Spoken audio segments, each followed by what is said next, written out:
আসসালামু আলাইকুম সম্মানিত ভিউয়ার্স।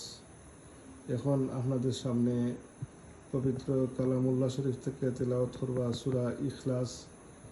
উস্তাদুল উলামা বিশিষ্ট আলেমে দিন মোহতরম শ্রদ্ধেয় মৌলানা কারি ফয়জুর রহমান কিরানি হুজুর মাদ্রাজুল আলিয়া দামাত বারাকাত।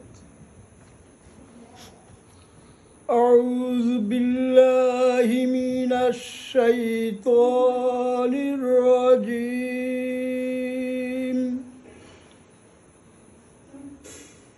بسم الله الرحمن الرحيم.